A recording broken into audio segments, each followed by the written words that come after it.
Ассаламу алейкум, урматтуу мекендештер, кадырман кыргыз элим. Арбаңыздар, амансыздарбы, тынчсыздарбы? Бүгүн 8 март. Өзгөчө күн, керемет күн. Анткени дүйнө жүзүндө айымдар, аял заты эл аралык майрамын өткөрүп атышат. Албетте бул шариятка туура келбеген жагы бар, бирок бул эл аралык майрамы. Көп жылдан берки салтка айланып өткөрүп келе жаткан майрам. Бүгүн Санкт-Петербург шаарындабыз. Санкт-Петербург шаарында кадимкидей кыш. Мына ушул Санкт-Петербург шаарында, шаардын бир четинде момундай болгон кереметтүү үйлөрдүн биринде, дачада, тагыраак айтканда. Мына ушул жерде өзгөчө биздин эжелерибизди, апаларыбызды, айымдарды, эркектер, мырзалар куттуктап, көңүлдөрүн көтөрүп аткан кербези. Анын арасында биздин негизги Кыргызстандан келген өзгөчө эжебиз, коногубуз Зулфия эжебиз дагы бар. Машалла, мынакей.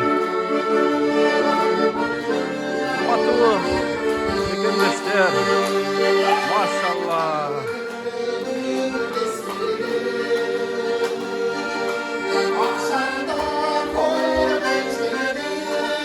Гибали, караңгычы. Мына кыргыздын чыныгы мырзалары, агаларым бүгүн эжелерибизди сонун болуп куттуктап аткан кербези.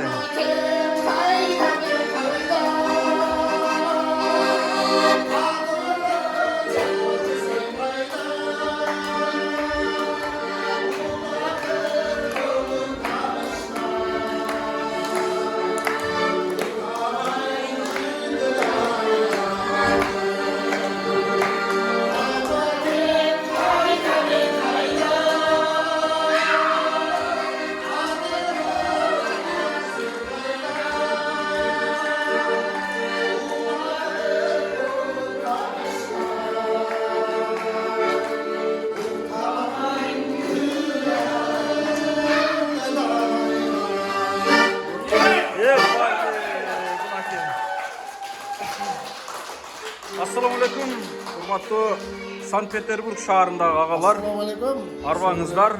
Салам алейкум. Кандайсыздар? Бүгүн сонун күндү өткөрүп атыпсыздарбы? Машалла, машалла. Негизи бул күндү биз күндө апалар үчүн, эжелер үчүн өткөрүп берсек дагы аздык кылат. Бул мына агаларымдан аял затын кантип көңүлүн көтөрүүнү, кантип сыйлоону үлгү алайын дейт элем. Кандай жүрөсүздөр? Тынчсыздарбы? Бүгін 8 мартта во. Машалла. Бүгүн сонун жеңелерибизди, эжелерибизди, апаларыбызды сонун бир куттуктайлы депсиздерби? Машалла, машалла. Алла разы болсун. Мен да учурдан пайдаланып, апаларды куттуктап кетейин алгач. Саламатсыздарбы? Кандайсыздар? Апалар жакшы отурасыздарбы? Санкт-Петербург шаарына көнүшүп, бул жакта кадимкидей эле местный болуп калдыңыздар. Бул жакта да Кыргызстандагыдай майрам өткөрүп отурасыздарбы? Кандай сонун баяндай шериңиздерди тапкан экенсиздер да, караңыздарчы. Сонун күндү сиздерге арнап берип атышат. Ушул агаларыбызга рахмат. Алла разы болсун. Түбөлүктүү, бактылуулукта жашаңыздар дейт элем. Бул жакта Жолон акебиздин апасы отурат, келинчеги, баласы, кудасы дегендей. Апа, бул жерге сизди ким алып келди? Самолет. Я. Самолет алып келди. Жок, бул бүгүнкү бул отурушка ким алып келди сизди? Чола. Машалла. Жаштарга аралашып, сонун болуп, төрдүн көркөлүп отурасыз го? Машалла, майрамыңыздар менен дагы бир жолу.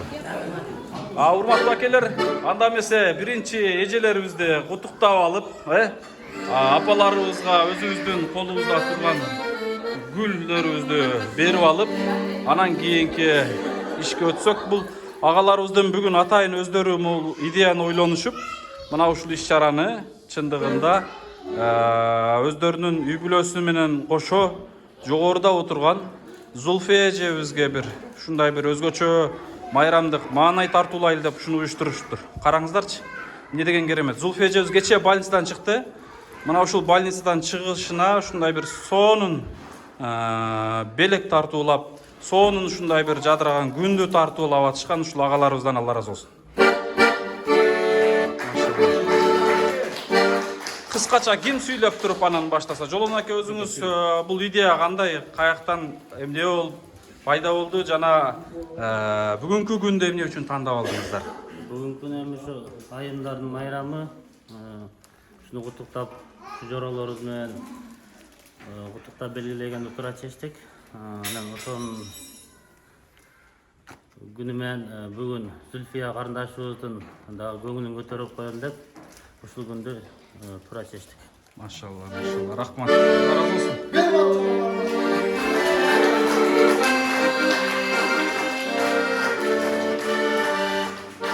Анда апаларды куттуктап алайлы, эжелерди куттуктап алайлы, анан кийин акебиздин кийинки ырына өтөйлү анда эмесе.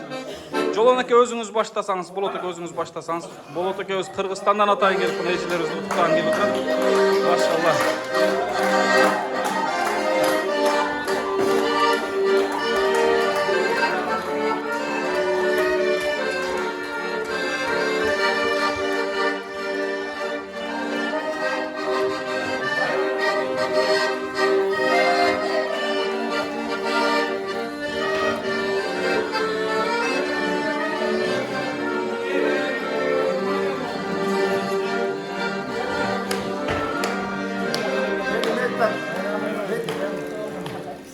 Машалла, аке.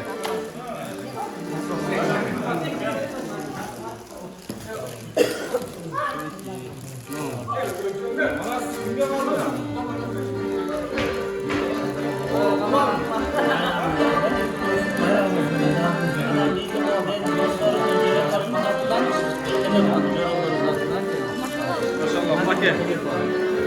Зулфия эжебиз көптөн көп күткөн телефон белек берилип атат, урматтуу мекендештер.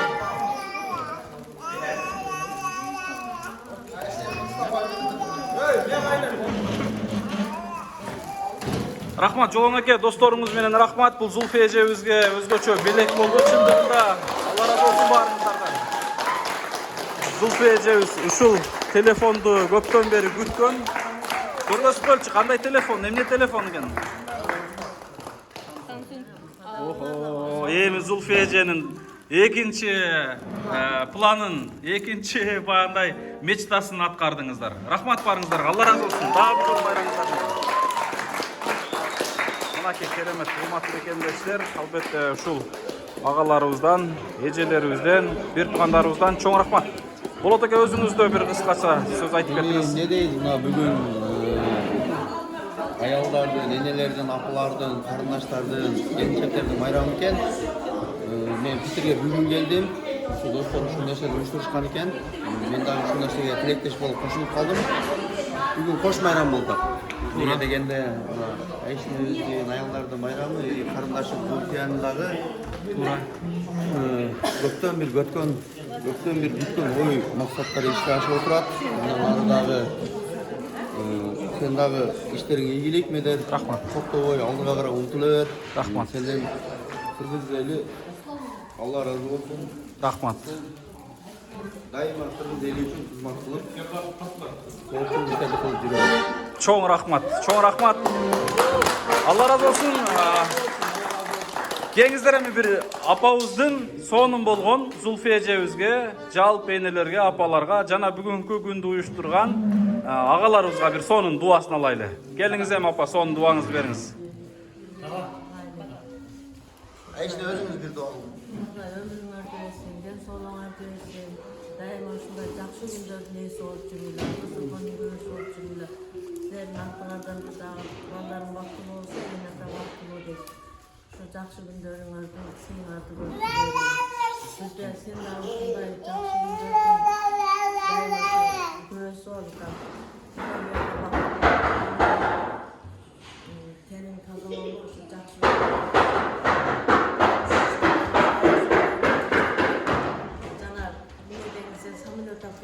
dedim. Uzun Ayşe'nin çakırgan eken yolunu olmak gelip koydu. Uzak sayılardı gör oradağız rahmat.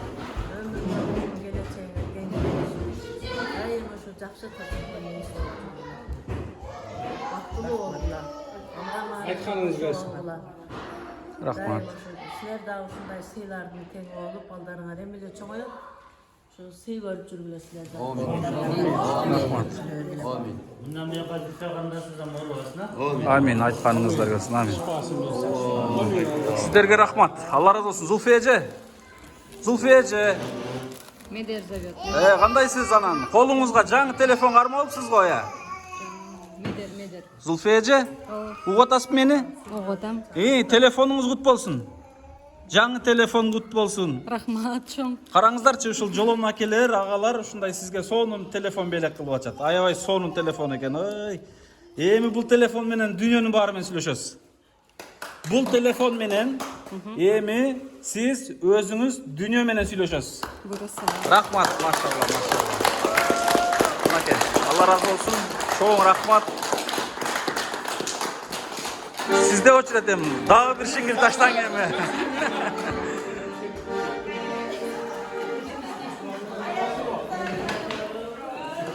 Урматтуу мекендештер, жердештер, эмне деген сонун көрүнүш, эмне деген сонун күнө караңыздарчы.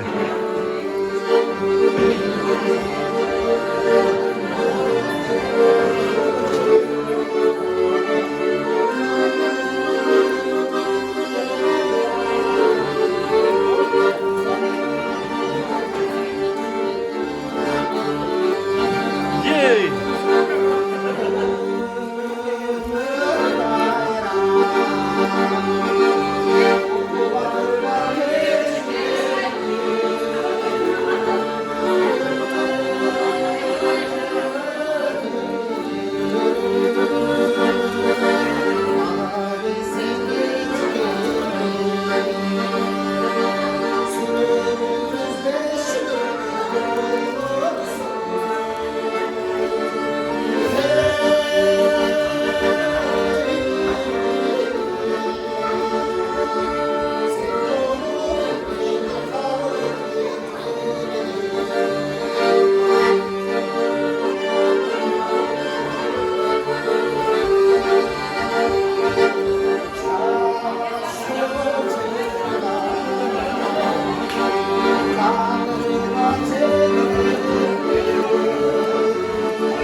Maşallah. Ulardan ушундай жакшылык үзүлбөсүн. Жакшы күндөр, жакшы көрүнүш. Албетте мекенден сыртта жүрүштө да ушундай кубанып, сүйүнүп, жакшы күндү көрүшүп, момундай болгон аял затын сыйлап ачкан агаларыбызга, мырзаларга терең ыраазычылык билдиребиз. Негизги бүгүнкү өзгөчө күн Зульфия эжелерибиз болуп калды. Maşallah, ne degen керемет, а? Кыргызымдын кеңпейилдиги, кыргызымдын айкөлдүгү, кыргызымдын каерде болбосун өзүнүн каада салтын жоготпой кармагандыгы.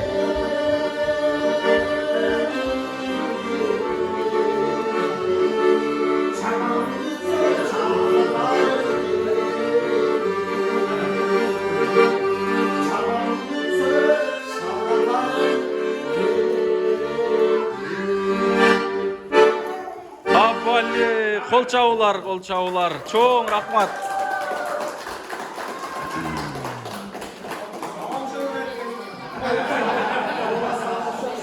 Урматтуу эжелер, апалар, дагы бир жолу жалпыңыздардын майрамыңыздар менен ушундай бул күн эле эмес, сиздер үчүн ар бир күн, ар бир саат ушундай күндү өткөрүп берсек да аздык кылат.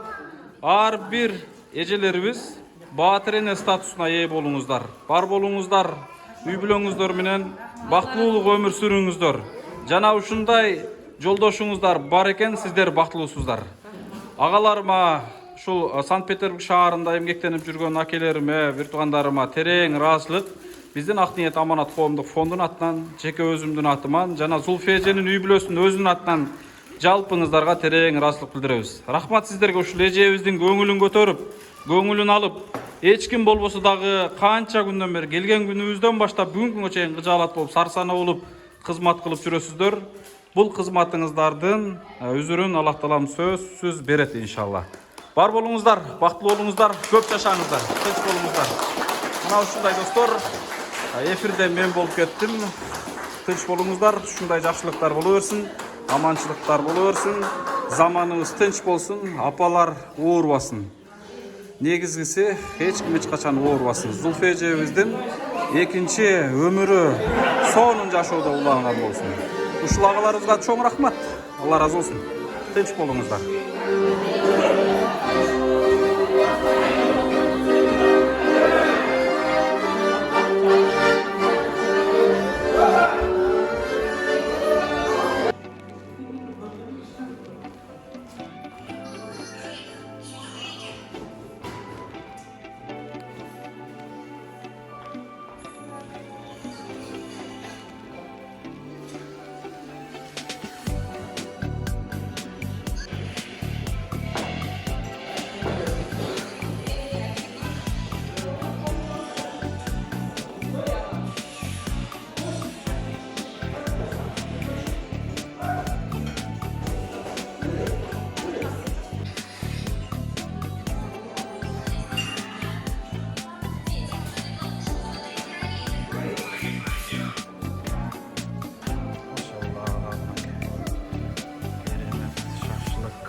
Эжелерибиздин бүгүнкү майрамы менен өзгөчө мына ушул жерде куттуктоо болуп атат. Кайрат аке, Алла разы болсун. Кайрат акем, өзүңүз биширдиңизби? Ооба, болбош. Зульфия эжебиздин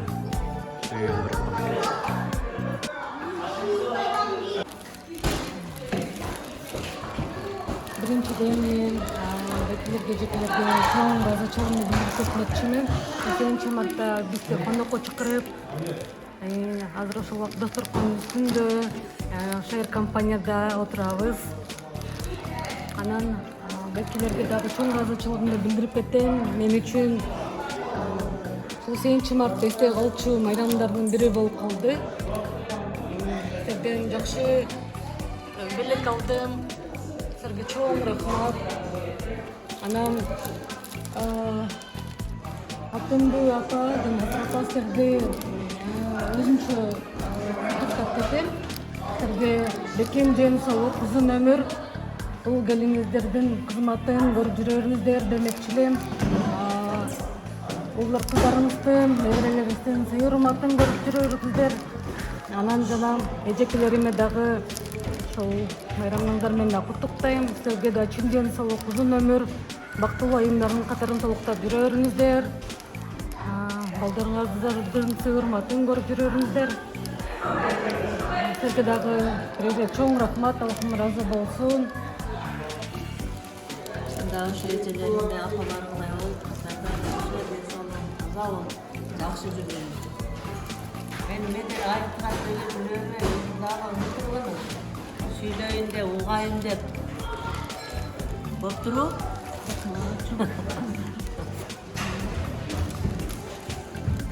Рахмат чоң барыңыздарга. Ушул эжебиздин бүгүнкү маанайын өзгөчө көтөрүп, майрамдык маанай тартылып атканыңыздарга рахмат. Агалар Санкт-Петербург шаарындагы биздин мекендештер, жердештер, агалар, Алла разы болсун. Бир ай бою бул эжебизге өзгөчө кызмат кылдыңыздар. Бул кызматыңыздарды пенде, инсандык кылып унутуп калышы мүмкүн, бирок Аллах таалам эч качан унутпайт. Ошондуктан бар болуңуздар, аман болуңуздар. Аллах разы болсун. Жолон аке, досторуңузга, жааматыңыздан рахмат. Чоң рахмат, чындыгында бир туугандай болгон кызматыңыздарды көргөздүңүздөр. Рахмат, Алла разы болсун дагы бир жолу. Тынч болуңуздар. Унутмаңыздар бекем, талашканыңыздар мына ушундай сый гана боло берсин. Рахмат. Зульфия эжебиз дагы бар болсун, көп жашасын. Мына ушул гүлдөй болуп, татынакай сулуу болуп жүрө берсин. Сонун күн бул Зульфия эжебиз үчүн өмүрү жети уктаса түшүнө кирбеген, өмүрү мындай күтпөгөн өзгөчө күн болуп турат, өзгөчө белек болуп турат чындыгында. Рахмат барыңыздарга, Алла разы болсун.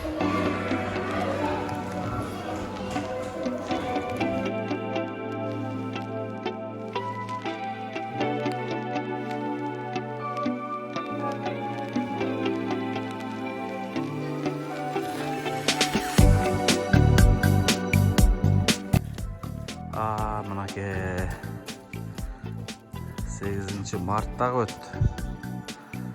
9 марттын эртең мененки убактысы. Мына ушундай керемет жерге келген экенбиз кече.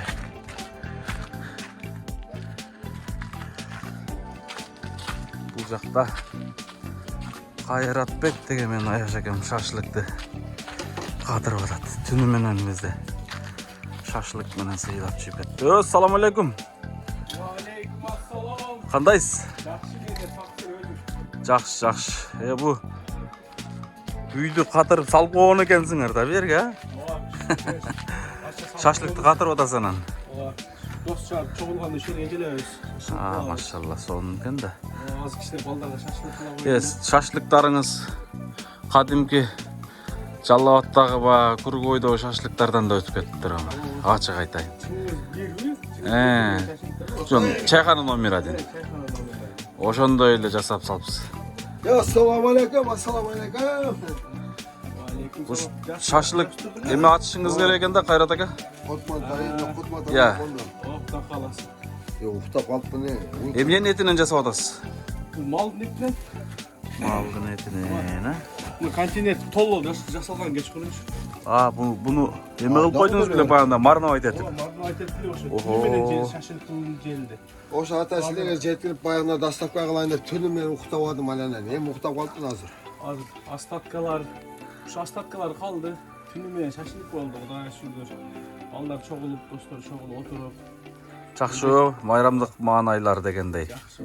Алла разы болсун аке, Алла разы болсун сиздерден. Сонун эжебизге сонун бир маанай тартуулап бердиңиздер. Бул жагында болсо кадимки казанда тамак аш демделди, азырын салып туруп кетишти. Оппо. Керемет кыскасы. Мана ушундай мекендештер, достор. Кечеки күн өзгөчө күн өттү. Сонун күн өттү. Ушундай Санкт-Петербург шаарында кадимкидегидей кыш жаныбар. Бул жерде свадьба да өтөт экен да.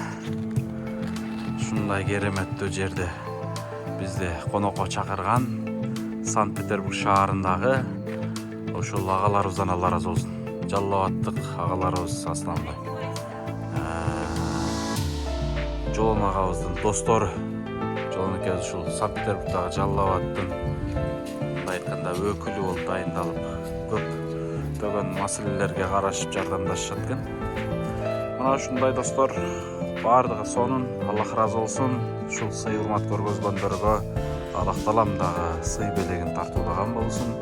Бул майрам шылтоо эмес, бул эженин, Зулфия эжебиздин больницадан чыгуусу шылтоо болду. Больницадан чыкканы үчүн ушундай бир өзгөчө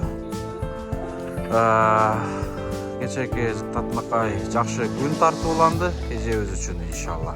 Санкт-Петербург шаарынан, Санкт-Петербургдагы кыштан, каардан баарыңыздарга жылуу десем окшошпой калат. Ызгарлуу, өзгөчө аба ырайы, өзгөчө кереметтүү Санкт-Петербургдан жалпыңыздарга дагы бир рет салам. Тынч болуңуздар, аман болуңуздар, жакшылыктарда көрүшкөнчө. Азыр эртең мененки аш тартылып атат. Келип ашын даам татып жеп, анан кайра өзүбүздүн квартирабызга жөнөйбүз буюрса. Больницага барабыз дегендей. Мына ушундай. Алла разы болсун. Аманчылыктарда, тынччылыктарда көрүшкөнчө. Ассаламу алейкум.